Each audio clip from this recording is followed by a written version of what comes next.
Many years ago, we looked at the impossible life of the unsung hero of Halo, Chips Dubbo, Australia's finest 26th century export.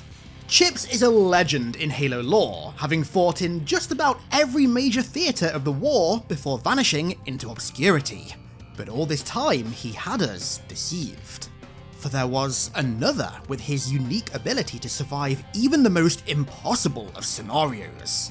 A legend who didn't vanish at the end of the war, but instead kept fighting, remaining active even to this day. I am of course talking about the man, the myth, the legend, Sergeant Marcus P. Stacker. I'd have been your daddy, but that dog beat me over the fence! Okay, so before we dive into Sergeant Stacker's deeply heroic backstory, we first have to cover the deep lore behind his name. Marcus Stacker is named Marcus Stacker for two very important reasons. Firstly, his face, at least early on, was modelled after Marcus Leto, the co-creator of Halo, father of the Master Chief, and Bungie legend. And secondly, he was voiced by Pete Stacker, whose main role was none other than Captain Keyes. So you add Marcus Leto and Pete Stacker, and of course, you get Marcus P. Stacker. So, Sergeant Stacker's first known service was during the fall of Reach. Operating under the call sign of Kilo 40, he helped coordinate the evacuation of civilians from the Traxxas Tower during the invasion of New Alexandria.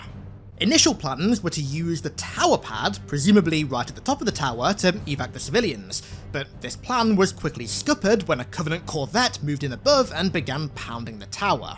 In retaliation, Stacker ordered operator Kilo 26 to initiate FPF, or Final Protective Fire, on the corvette with Alexandria's AA turrets, with intents to stop the thing from moving and take it out of the battle, but after 2 FPF shots, it just kept coming.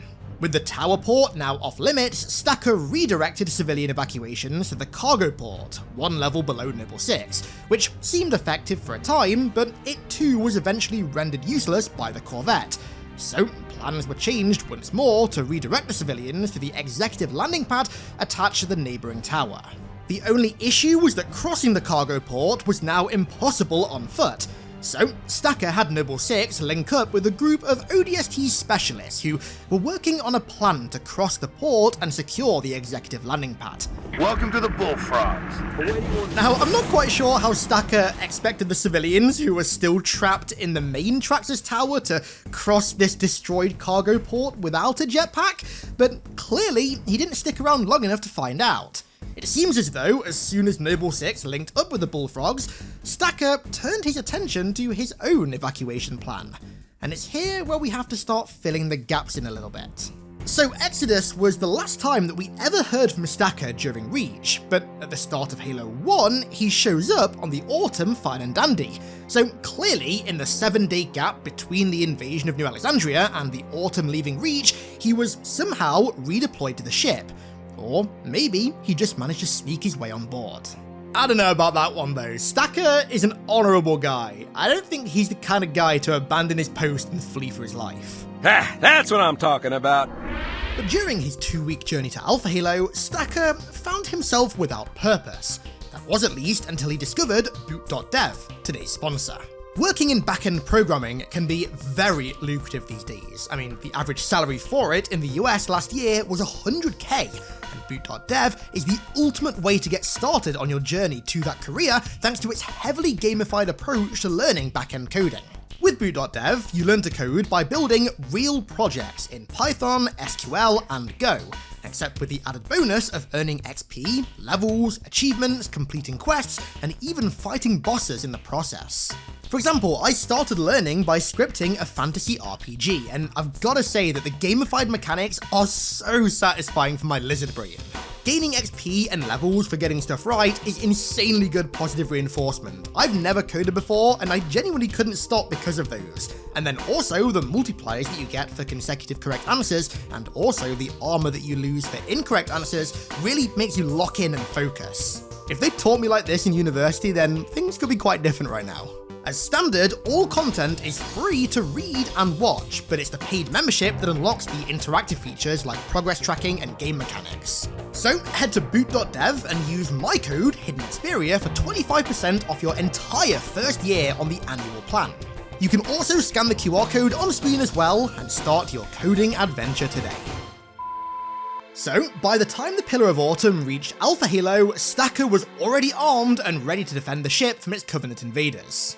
He fought in the hallways of the Autumn before escaping in a life pod and crash landing in the very same valley as Chief, Johnson, and Chips Dubbo, where this motley crew of survivors banded together before being evac'd, presumably to Alpha Base by Foehammer. Now, on the topic of Alpha Base and later Operation First Strike, it's worth noting that Sergeant Stacker was never actually mentioned in any book or any external media story at all that ties into the original Halo games.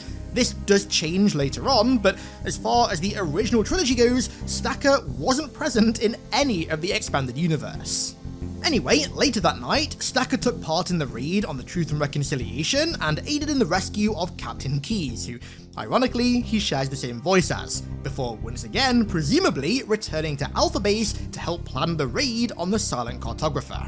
Landing on the beaches, Stacker led the Marines against the Covenant resistance and helped to secure the beach. Now, whether canonically he explored the island with Chief or just stayed behind to lock down the LZ, we don't know. However, given his presence in the snowy valleys near the control room, it's safe to assume that he either hitched a ride with Chief, or... I don't know, to be honest with you.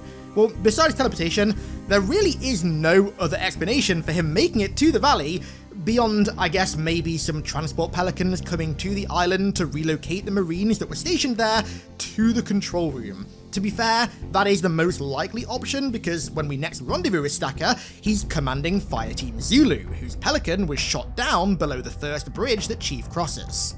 Who knows though, maybe this pelican was the one that picked him and his squad up from the Silent Cartographer, or maybe Stacker just has some precursor neural physics abilities and he can teleport wherever he wants.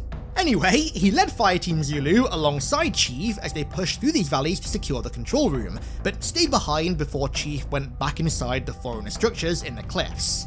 Cortana sent a distress signal tagged with their current position to all nearby evac birds and the squad were picked up. And from here, what happened to Sergeant Stacker on Alpha Halo is a mystery. Some claim to have spotted him escaping into the swamps immediately following the flood outbreak, but those are entirely unconfirmed reports. What we do know for sure is that beyond this, Marcus Stacker was never seen again on Alpha Halo. Not by Chief Cortana or Johnson, not by Major Antonio Silva and his ODSTs, not by Fireteam Raven, and not even by Zuka Zamami or any of the Arbiter's forces. As far as Halo 1 and all the expanded media is concerned, Stacker was on Alpha Halo when the Autumn detonated. In First Strike, when Chief rendezvous with the few other survivors of Alpha Halo aboard his longsword, Stacker is nowhere to be seen. And yet, he shows up on the Cairo at the start of Halo 2 perfectly fine. So, what the hell happened to him? Well, it's fair to say that he took the same means of exfil from the ring as Chips Dubbo. Both of them survived Alpha Halo and neither made an appearance in First Strike, which was the story that bridged the very end of Halo 1 to the start of Halo 2. The only way they could have possibly escaped the system that Alpha Halo was located in and made it back to Earth in time for Halo 2 was to take a slipspace capable ship, and the only one in Alpha Halo's vicinity that we know was hijacked was the Ascendant Justice, which of course Chief Johnson and the others commandeered to return to Reach. So unless Stacker and Chips Dubbo managed to capture another Covenant ship all on their own without us knowing, which, to be fair, I wouldn't put past them, realistically, there is no logical explanation for their survival of the events at Alpha Halo. Well, I say no logical explanation. There is one, and that's the fact that they're both badasses, but, you know, we all knew that already. Class dismissed! Anyway, regardless of how he made it back to Earth, Stacker was present at the award ceremony on Cairo Station. And I guess it's at this point where I should start to talk about Stacker's rank. Now, in Halo Reach, he was a gunnery sergeant, but in Halo 1, he was just referred to as a sergeant. Then in Halo 2, he's seemingly back to being a gunnery sergeant, which is weird, and there are two possible ways to rationalize this.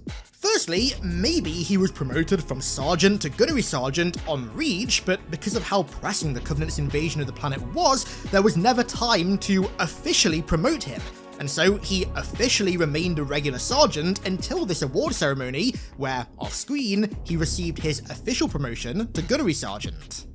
Or secondly, maybe he was a Gunnery Sergeant during Reach, officially, but he abandoned his post to escape New Alexandria and got demoted as a result, only to then be re-promoted at the Cairo ceremony for his heroic acts of bravery on Alpha Halo.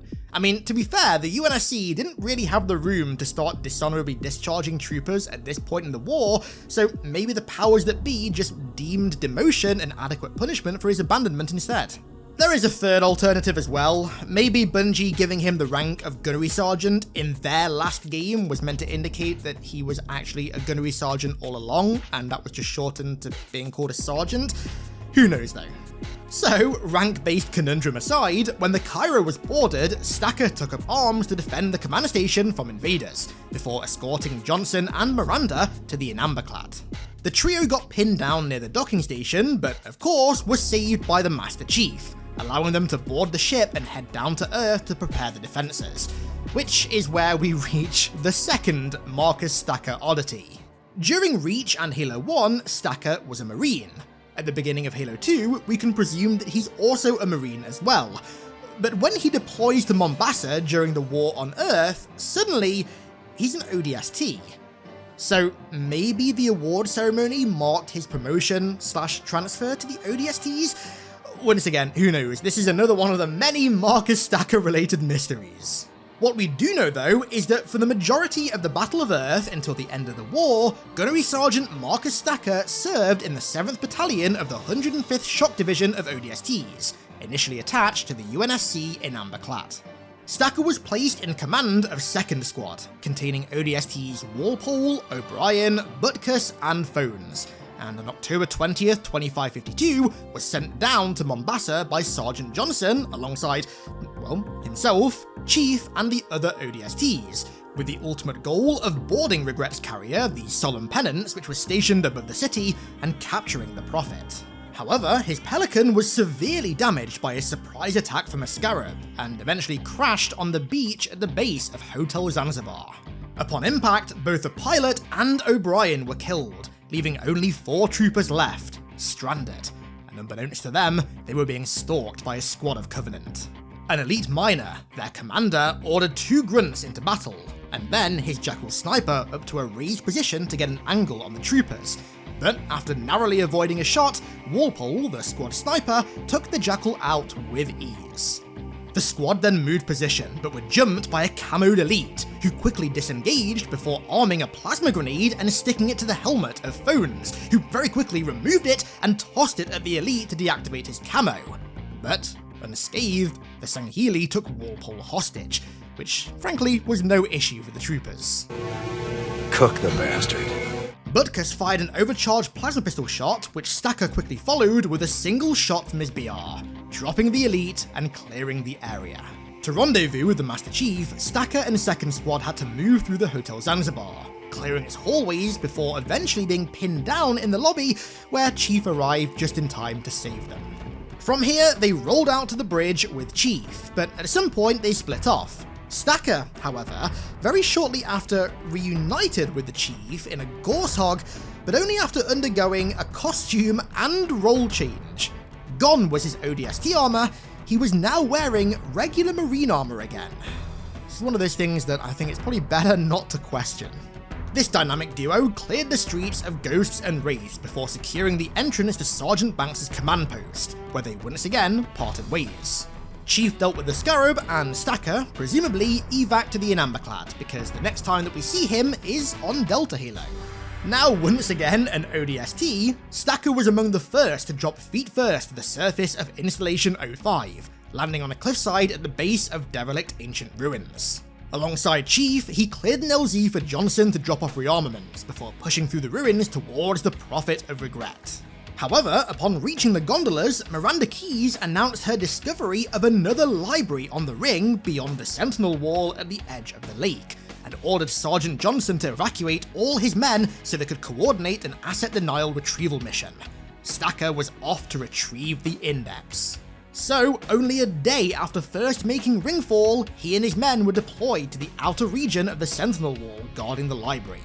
Unlike the Arbiter, they were able to make it through the outer wall with no bother from the Sentinels whatsoever because, of course, they are Reclaimers. The ring was suffering an outbreak, and so even in the absence of the Monitor, it's safe to assume that the ring's automated systems would encourage Reclaimers to the library to go and retrieve the index and ultimately fire the ring. I mean, that's what these things were built for in the first place.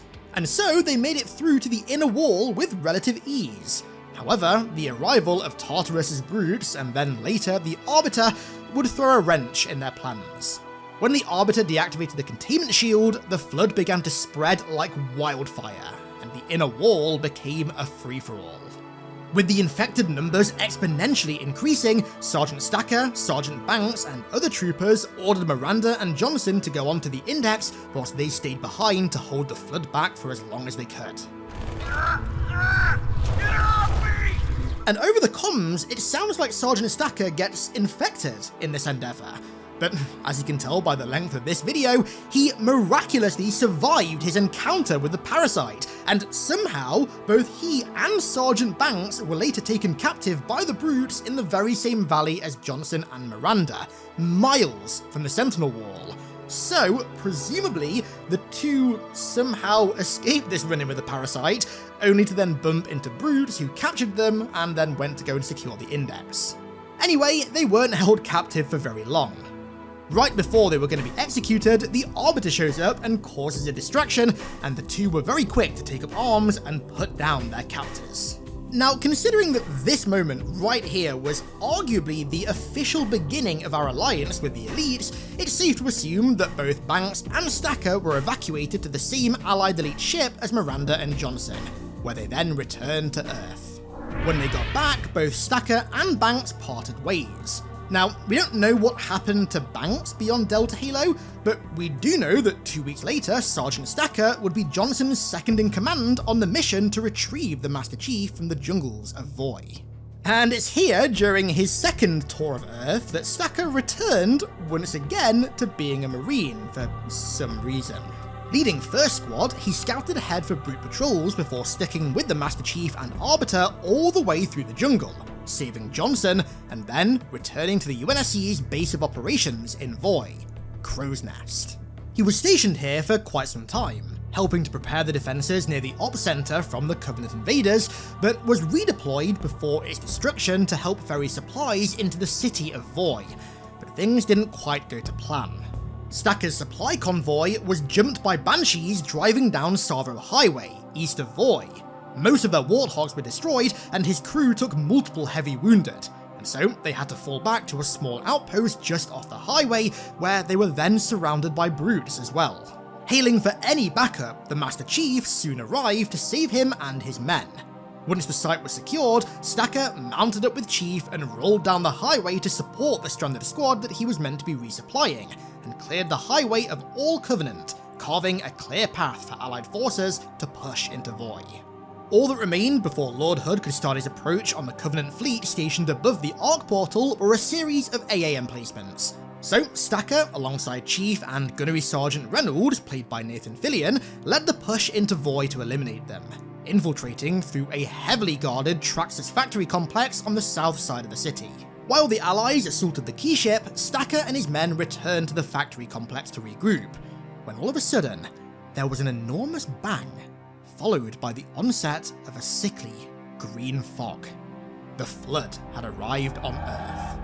Being the Chad that he is, this was just another day on the job for old Sergeant Stacker. Considering that this was now his third encounter with this ancient parasite, he was more than prepared for what came his way. Armed with a trusty M90A shotgun, he and his men held their ground against the infected long enough for Chief and Arbiter to come in and support.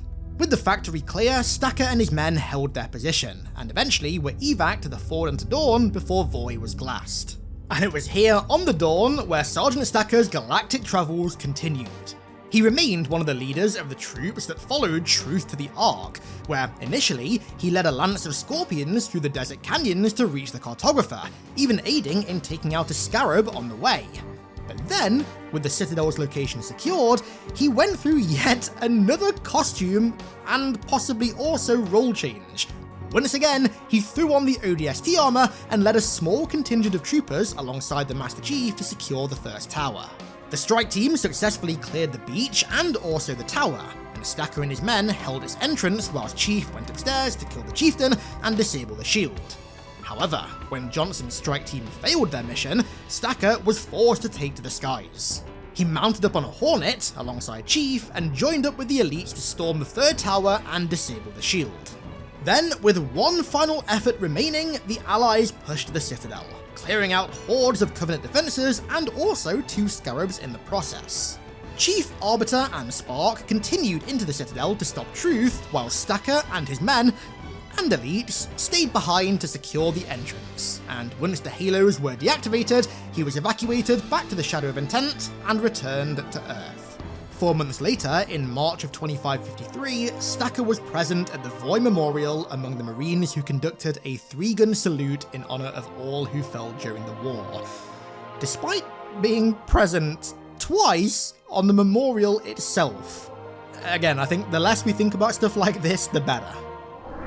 And thus, Marine/ODST Gunnery Sergeant Marcus Stacker's service during the Human Covenant War was over, but his service in his old commander's beloved corps was far from over. For his heroic acts of bravery during the war, Stacker received yet another promotion, this time to Master Sergeant, and by February 2557, he found himself stationed aboard the new flagship of humanity, the UNSC Infinity. The Infinity's mission was to locate and decommission all remaining Halo rings in the galaxy, but it was in the orbit of Gamma Halo where Stacker's path would be redirected once more. After moving the Composer from the ring to Ivanov Station, coordinates to the shield world of Requiem were discovered, and so the Infinity headed there.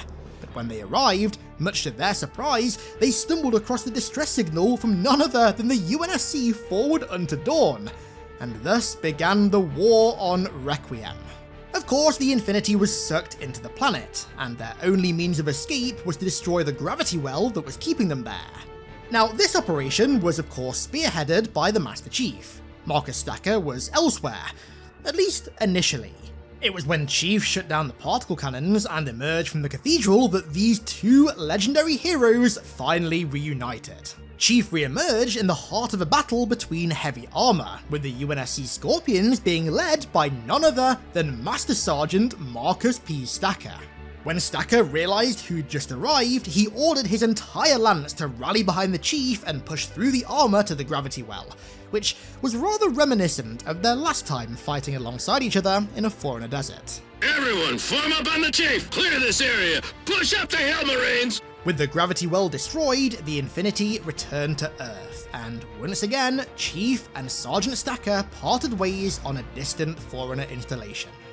Despite the Infinity's change of hands when it returned to Earth, Stacker remained attached to the flagship, and in September of 2559 would once again reunite with the Master Chief. In preparation for Operation WOLFE, in which the Allies would return to Reach to secure samples of Hawes' brain from the ruins of Castle Base, Sergeant Stacker would oversee the joint training of both ODSTs of the 9th Platoon and the Spartans of Blue Team. He was chosen for such a specific role by none other than Lasky himself, who noted the pure chance of Stacker's last 7 years of service being inexplicably tied to the Master Chief. Lasky even told him that his story would make for an excellent memoir, but Stacker politely disagreed, believing that their history together was so unbelievable that no sane reader would possibly see it as truth.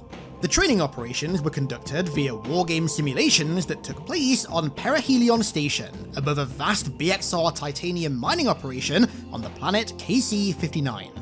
For the training, Sergeant Stacker worked closely with the UNSC's Cartographer Initiative to create simulated environments of all kinds, from urban settings on Earth to ancient foreign facilities. The The whole point was he was throwing everything at the Spartans and the ODSTs to see how quickly they could both adjust to an ever-changing battle scenario. He watched as Fred and Linda trained with some of the ODSTs in an active combat scenario, as Kelly taught hand-to-hand CQC drills effective against jackals and grunts to others, and as Chief was spotting for other ODSTs in the gym, which thankfully ended way better than the last time Chief was in a gym, before declaring that the party was over. The Infinity was on her way, and then it was back to business as usual, aka back to war. Stacker, nor really anyone involved in the operation, knew much about Operation WOLFE, besides the fact that it was of grave importance, but what he did know was that by now, he definitely had a good stack of shore leave waiting to be cashed in. Maybe, after the operation was over, he'd finally take that shore leave and maybe even start on those memoirs. Like hell were his exact words to himself about that exact scenario. He knew that just like everyone else in that training facility, he was in this fight until the bitter end. Cook the bastard.